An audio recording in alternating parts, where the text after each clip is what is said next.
year, something clicked in me. And part of it was because of my friend James Krischbaum. He said, don't give up. I sat in a bed for a month. I couldn't walk. I couldn't sit up. I couldn't do anything. And I really felt like giving up numerous times. I really did. Then one night, something hit me. Okay? And I realized everything I was doing wrong on the show. Everything. Yeah.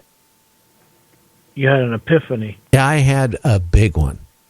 And I started writing stuff down, like, I'm going to do this, and I started doing some changes.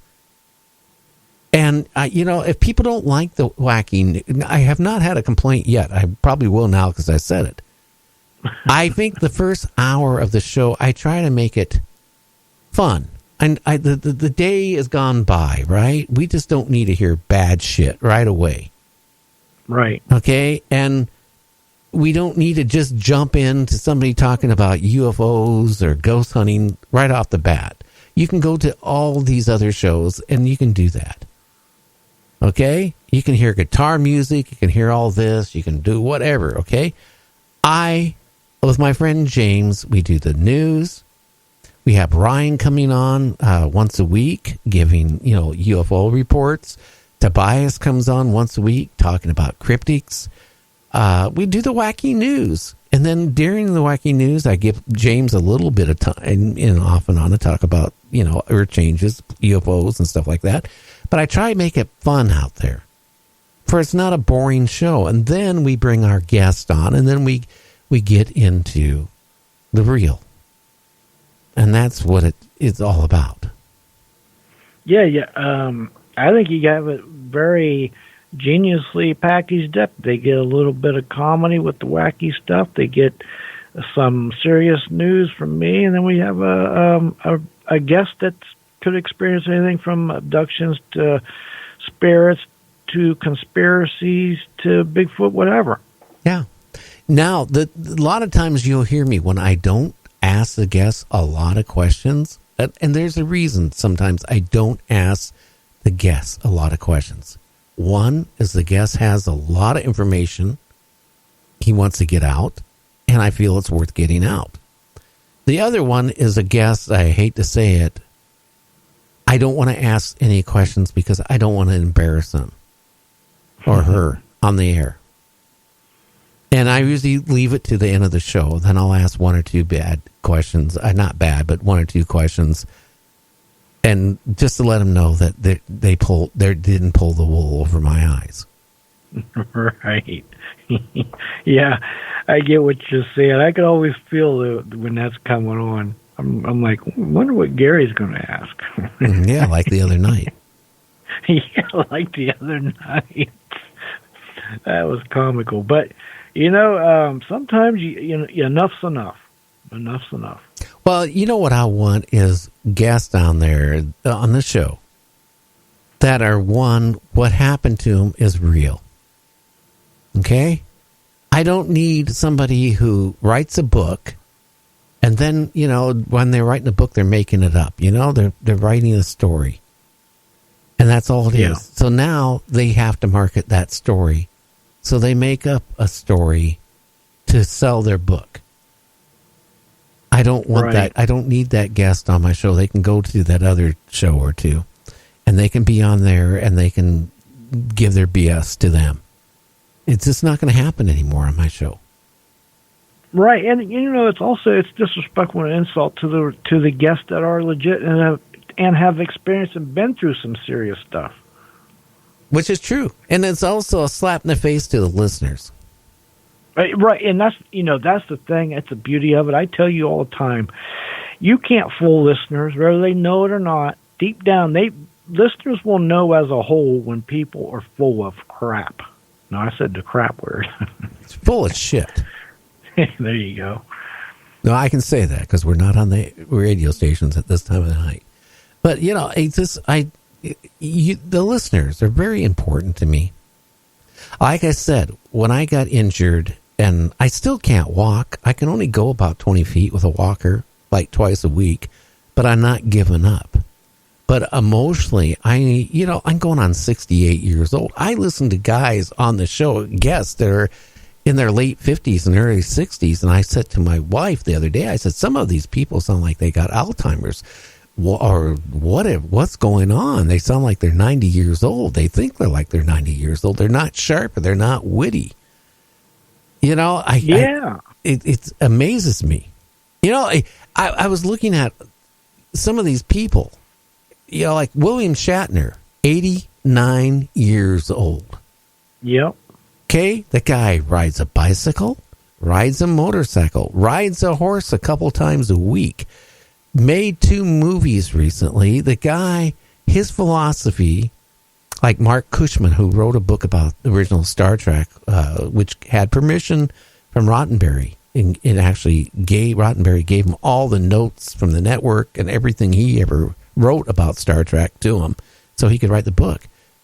And he talked to Shatner several times. And Shatner has this thing in his head. As long as you keep working and you don't think you're old, you're not going to be old. And, and a lot of these people, I don't understand. They get 60 years old and they think, I'm old. Before I injured myself, I rode a motorcycle for years, put a lot of miles on it to my injury. Okay? And I remember one time I went down to the little store a couple miles from my house to get gas and get some, cigars. That's what it was, cigars. And a guy, like 10 years younger than me, says, God, your bike is beautiful. It's sexy. I've always wanted to ride. And I told the guy, I said, well, why don't you do it? Oh, no, I'm too old. My wife won't let me. I'm too old. And I said, look, if you think you're too old, then you are too old. And then you can just get ready to put your foot in the grave. That's what I told the guy. Yeah. About 2 months or 3 months go by. I'm down there because I used to go there all the time to get my cigars, which I didn't supposed to be smoking. But I remember going there and the guy yells at me. And I kind of didn't realize he was yelling at me. And I finally turned around and he goes, hey, come and look at my bike. So I walk over there and look at his bike. I said, it's a nice bike. And he goes, you remember me? I go, yeah. You're the guy. He goes, yeah. You know what? I sat and thought about it for a couple of days, and he goes, I've always wanted to ride. I went and enrolled in one of these riding schools, learned how to ride, got my motorcycle. I'm more happy than I ever been. And I go, yeah. Do you now feel as old as you were saying? And he goes, hell no. That's good. That's right. You're only as old as you box yourself up to be. That's right. No, yeah. Yeah, I mean, seriously, haven't you even noticed on our show, sometimes the guests, are younger than you or me, and they seem like they're like in their 90s? I have. It blows me away. Some of them's right. Yeah, I'm amazed by that. I'm like, what happened? What, did they fall down or what's going on? I don't know. See, I'm a walking encyclopedia. Look. Like I said, I started out in radio in 1976. Okay? My whole life I never intended to be a talk show host. I was going to be top 40.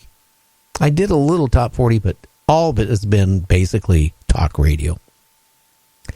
And I can tell you this, that my whole life has been involved in the paranormal, UFOs, all kinds of stuff. Okay? Now, I've never claimed I've never been a ghost hunter. I never went out. The closest thing I ever did for ghost hunting is I went to the cemetery with my son with a tape recorder one time, and I thought I captured, some spirits. Well, it turned out on the other side of the cemetery, through the trees, there was a house with a swing set, and I picked up the kids. Embarrassment. I've never been a ghost hunter, never claimed to be, but I have digested everything that is paranormal, that has been published, comes out. My friend Art Bell, we weren't the best friends, but we were friends. I mean, we would talk each month, several times a month. He's the one that got me back into radio. after being retired. I will tell you this. I still, every night, when I go to bed, I turn in old Art Bell shows. And I listen to them because you know what? The paranormal back in 1991 is not much different than 2019. The stories are all the same. The experiences are all pretty much the same. The UFO thing is pretty much the same. So I lay in bed every night. I have done this since the late 80s. Okay? I go to bed at night, and that's what I listen to all night long, is paranormal shows. And I digest that all night long. So my brain is like a giant sponge. And I keep learning. And you know what? It keeps me fresh because you know what? I get a guess on. And I know what questions to ask. And then, I hate to say this, when I get a guest I don't really agree with, that's when I turn them over to you sometimes. Really? You turn me loose on them. Well, I don't want to sit there and I don't want to say the wrong thing. I don't like fakes. As simple as that. Right. I understand what you're saying 100%. And there's some of them that I think that you don't want to turn me on because they're too fake. I'm scared you to say something as bad as I would. I still remember this one guest that wrote a book about, well, like The Walking Dead type of thing. Yeah. You know, the dead coming back to life, right? And his publicist bothered me. I'm saying every other day for a couple months, say, you need to get this guy on your show. He wrote this great book about, you know, and hyped it all up. Okay? And like an idiot, I didn't pre-interview the guy. I said, okay, we'll bring him on. I get him on the show. And I go, well, what can you tell me about your book? Oh, it's about a brother and their sister. And the apocalypse happened. Some disease got out and everybody turned into zombies. Oh, I said, okay, cool. Well, can you give me oh no, I don't want to say anything because I'm going to, then nobody will buy the book. Well, can you tell me the plot? What happens with this brother and sister? Oh, I can't say anything. And I'm going to myself, oh my God, in my mind, I got him booked for 2 hours. He won't say one thing. And then I said, well, what do you think of The Walking Dead? I don't know. I never really watch it. And now I'm going, okay, he's here about his book, about zombies. The apocalypse happened, and all these zombies around this boy and his sister are in the house. And that's all I got out of him. For 2 hours, I had to talk about I got my other son in on the other microphone. I said, hey, I killed the microphone for a minute. And I said, we're going to talk about zombie movies. So we talked about the Night of the Living Dead. We talked about all of them, right? And the people loved it.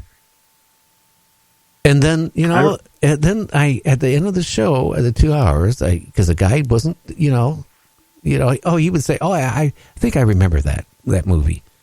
Oh, yeah, I bet you do. Anyway, at the end of the show, I say to the guy, I said, well, how's your book sales doing? Oh, I sold one to a friend. And I said, how long has your book been out? A year. And I said, oh, boy. I said, how many have you sold? He goes, a friend of mine bought it. Jeez. The next morning I called up his publishers and I said to them exactly what I couldn't say on the air. But I said, what? You're a fraud. You're a fake. You sat there and you sold me a bill of goods about, hey, this guy wrote this great book. If he wrote a great book and a year goes by, he sold one to a friend and nobody's buying it on Amazon, then how can it be a great book? How can he be a great guest if he won't even talk about his book? Because if he would maybe talk about his book, maybe he would have sold 10 that night. Who knows?